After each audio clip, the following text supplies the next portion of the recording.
অস্থি বা বোন। অস্থি বিভিন্ন জৈব 40% ও জৈব 60% পদার্থে গঠিত। জৈব অংশটি কোলাজেন ও অজৈব অংশটিকে প্রধানত ক্যালসিয়াম ফসফেট এবং ক্যালসিয়াম কার্বনেট পাওয়া যায়।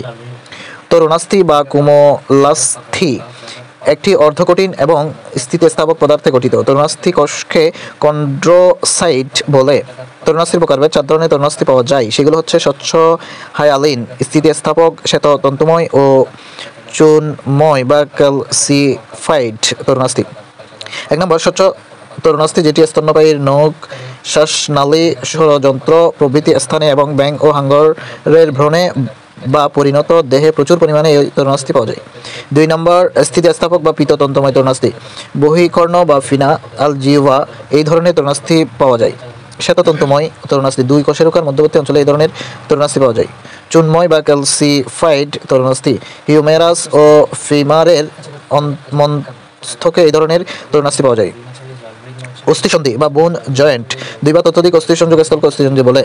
অস্থিগুলো পরস্পরের সঙ্গে যোজক কলা দিয়ে এমনভাবে যুক্ত থাকে যাতে অস্থিগুলো সঞ্চালিত হতে পারে। অস্থিসন্ধি সাধারণত 3 ধরনের হতে পারে: তন্তুময় সন্ধি, তরুণাস্থিময় সন্ধি এবং সাইনোভিয়াল সন্ধি। হাড় ভাঙা। হাড় ভাঙা 1 নম্বর হাত বা পায়ের হাড় ভেঙে গেলে বাঁশের ছটা বা কাঠের টুকরা বা স্প্রিন্ট দিয়ে ভাঙা জায়গাটি ব্যান্ডেজ বা কাপড় দিয়ে বেঁধে নিতে হবে যাতে ভাঙা অংশ নড়াচড়া করতে না পারে। 2 নম্বর হাতের হাড় ভেঙে গেলে প্রিন্ট দেওয়ার পর ব্যান্ডেজ বা কাপড়ের সাহায্যে হাতকে গলার সঙ্গে ঝুলিয়ে দিতে হবে। 3 নম্বর কোমর বা মেরুদণ্ডের হাড় ভেঙে গেলে আহত ব্যক্তির শরীরের নিচে সাবধানে একটি কাঠের তক্তা স্থাপন করতে হবে এবং ব্যক্তিটিকে কাঠের তক্তার সঙ্গে ব্যান্ডেজ ও কাপড়ের টুকরো দিয়ে বেঁধে ফেলতে হবে। অতঃপর তক্তার 2 দিকে দড়ি ও বাঁশ বা কাঠের টুকরার সাহায্যে স্ট্রেচারের মতো তৈরি করে রোগীকে দ্রুত অর্থোপেডিক্স ডাক্তারের কাছে নিতে হবে।